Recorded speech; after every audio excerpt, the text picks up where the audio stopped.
Thank you to VRF for inviting me to its 2021 Value Reporting Foundation Symposium.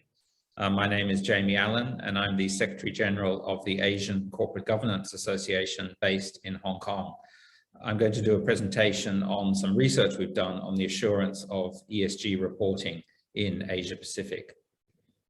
I'll start by talking a little bit about the market rankings we do for Asia Pacific in a biannual survey called CG Watch. Then I'll talk about the research on the assurance of ESG reporting, and I'll finish with some issues and questions regarding the whole assurance industry. Firstly, starting with market rankings, ACGA, as I think many of you know, is a non-profit membership association based in Hong Kong and carrying out research, advocacy, and education on corporate governance and ESG across 12 Asia Pacific markets, including Australia, all major markets in East Asia and Southeast Asia and India. Our most recent CG Watch report, which we do in collaboration with one of our founding sponsors, CLSA, most recently came out in May of this year, and it covered rankings for 2020. These are the market rankings for the different markets, and you can see the scores range from Australia at almost 75% down to Indonesia at a bit under 34%. So quite a significant range of scores in the region. And these scores are based on a survey that we do with around 120 questions across 7 different categories. And I'll show you a little bit more detail on that in a moment. But clearly quite a range of percentage scores. You also see that quite a big gap between Australia and the 2 top markets in Asia, Hong Kong and Singapore. So we feel clearly there's quite a lot of room for improvement, not just in Australia actually, but also in Hong Kong, Singapore and other markets. Taiwan is one of the stronger performers in the 2020 survey, as was Japan. The 2 markets that fell were Malaysia and Thailand, and those were largely for political reasons. You'll see that in terms of percentage point increases, most markets did actually increase compared to our 2018 survey. And these percentage increases were in part due to a methodological change, but fundamentally some improvements we see in the corporate governance landscape in Asia. And ESG reporting is something we do look at in the survey and is certainly part of that landscape. And has been developing very rapidly over the past 5-6 years in the region.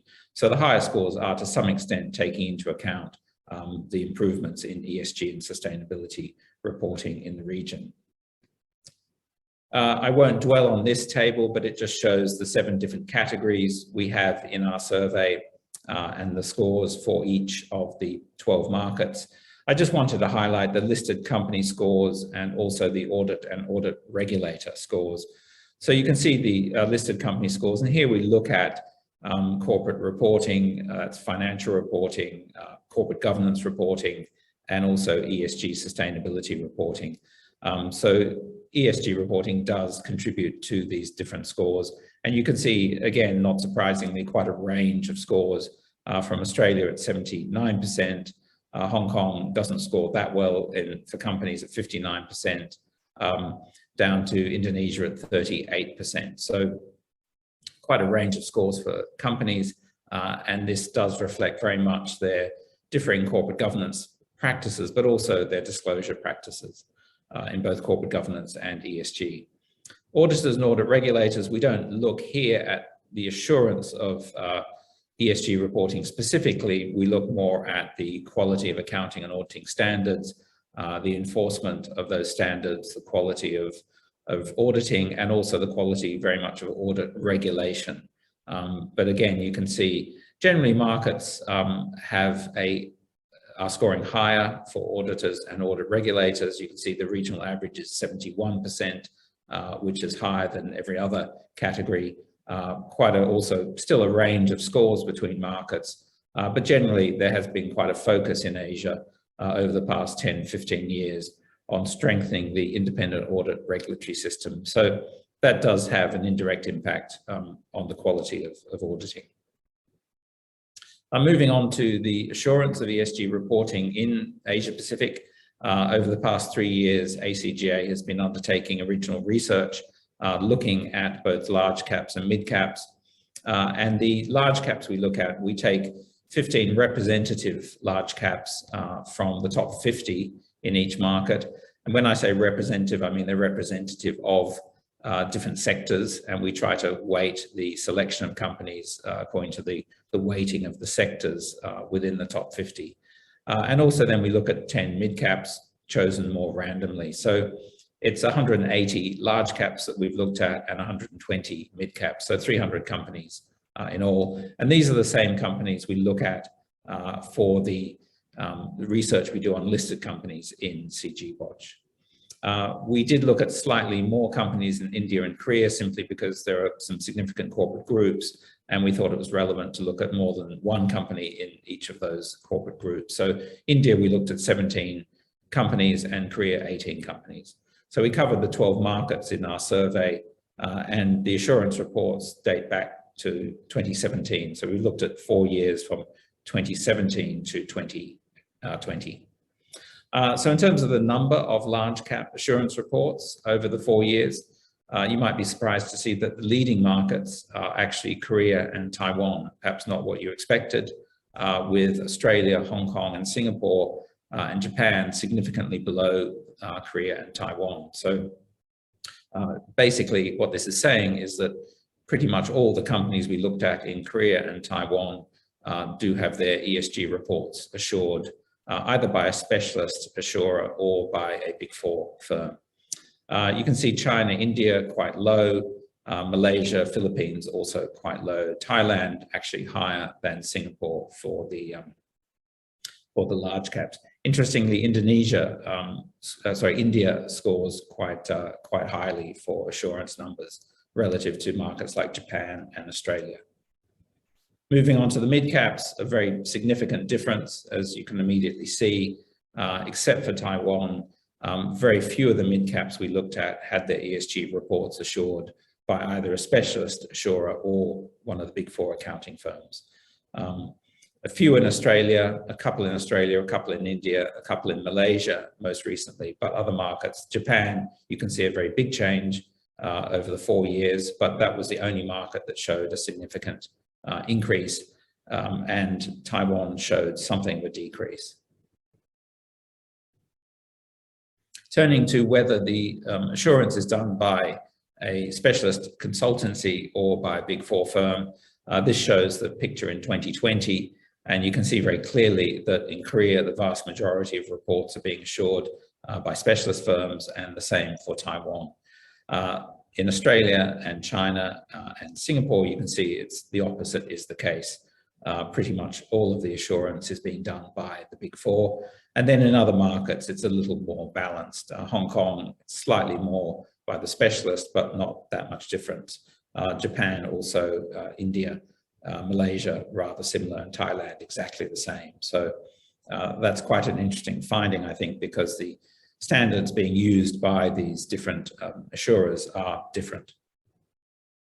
This just goes into a little more detail of over the 4 years. I won't dwell on this, but again, you can see that Korea, Taiwan, clearly the specialists have, for the past 4 years, have been quite dominant. And so really not a great deal of change over the 4 years, whether firms are using specialists or whether they're using the Big Four. As you can see in Australia on the left-hand side of the graph, it's been pretty consistent. It's pretty much all Big Four assurers. And this shows the same graph for the other markets in the survey. You can see China, it's pretty much all Big Four. India, it's roughly half-half. Thailand, slightly more, on the right-hand side, slightly more specialists than Big Four. So moving on to some issues and questions. One big issue is that assurance is currently voluntary in all markets. We have ESG reporting or sustainability reporting guidance documents going back 5-6 years in many markets. They encourage assurance, but they don't make it mandatory. So currently it is still voluntary. And I think that explains why in many markets you don't get a great deal of assurance taking place. Secondly, as we showed, the top ranked markets in terms of our CG Watch survey are not actually leading the way in assurance. So it's Korea and Taiwan doing most of the assurance for the large caps, not Australia, Hong Kong, and Singapore. And the volume of assurance clearly varies quite significantly across markets, which I think is an issue if you're an investor looking at industries across sustainability reports in a single sector across different markets. Some of them may be assured, in other markets they may not be assured. So that does create issues, I think, of potential data integrity questions and just comparability. More substantively, one of the big problems we found is that the scope of assurance is often extremely limited and really just covers a very limited number of economic, environmental, and social metrics. And what's critical here is that these metrics are chosen by the companies. They're not chosen by the assurer. So companies are basically getting assurers to assure metrics and data that they feel comfortable about, and where they will get a, basically a pass mark, or maybe even slightly higher than that. You don't get metrics being assured where assurers are asking difficult questions about the metrics. Another big substantive issue for investors particularly is that the assurance reports are very brief, often only 1 to 2 pages, and not actually very informative. So when you read these reports, very boilerplate, they often have the same text from year to year, so they don't give a huge amount of information to investors on what the assurer really found. Also, quite interestingly, as I mentioned, there are different standards for auditing firms and specialist assurers. The terminology used by the Big Four and any auditor is different from the terminology used by consultants. And for a non-specialist, a non-expert, and most investors are not specialists in auditing or assurance, trying to understand what this terminology actually means, I think can be quite difficult. Drilling down a little bit more, CPA firms largely use the ISAE 3000 standard for assuring non-financial reporting, including ESG reporting, and the ISAE 3410 for GHG emissions. Specialist consultancies tend to use the accountability standard, the AA 1000, which takes a somewhat different approach and focuses on issues of inclusivity, materiality, and responsiveness. To some extent, the auditors look at those issues as well, but often talk about them in somewhat different language. So it can be difficult to a non-specialist to really understand what point is being made, I think, by a specialist insurer versus a Big Four auditor. One key finding is that none of the reports we looked at, except for one in Indonesia, are qualified. This is not surprising because assurance is still voluntary, so clearly, and this is linked to the fact that companies are choosing the metrics to be assured, so it would be a bit surprising if reports were qualified. But again, I think it raises questions as to, really the value of the assurance. And in most markets, except Australia and Hong Kong, both specialists and assurers were making recommendations for how companies could improve, but it varied quite significantly between markets, and there's no standardized requirement on that. And finally, just some questions. Really, is it time for assurance to be mandatory?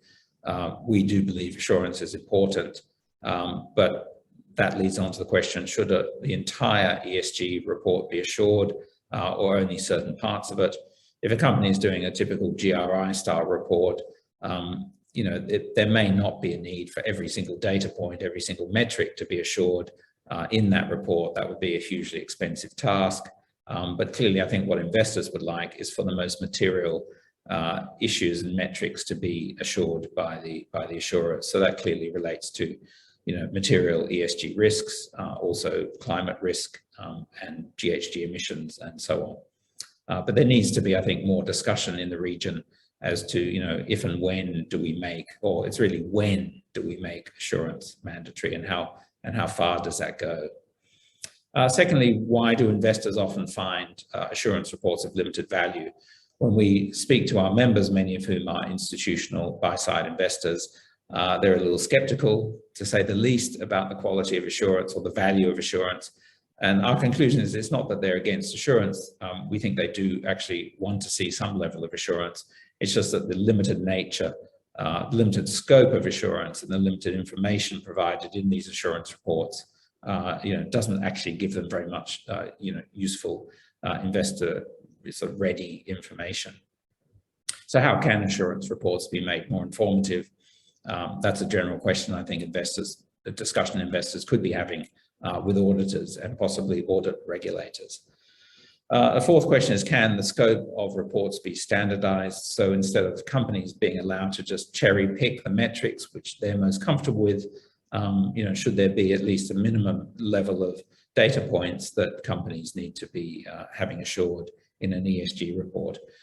And finally, my last question is, at what point should the audits of financial statements take into account climate risk? So whilst most of our research has been focused on the assurance of standalone ESG and sustainability reports, increasingly investors are looking at financial statements and asking the question of, well, is the auditor looking at the extent to which climate risk could impact these financial statements? And has the company focused on the most material ESG risks and opportunities in a way that auditors could provide some assurance over that? So that, I think, that clearly is becoming a very big issue very quickly following COP26. And that's a discussion I think companies, regulators, and investors need to have sooner rather than later. So that concludes my presentation. Please feel free to contact me and my colleagues at ACGA if you have any follow-up questions. Thanks very much.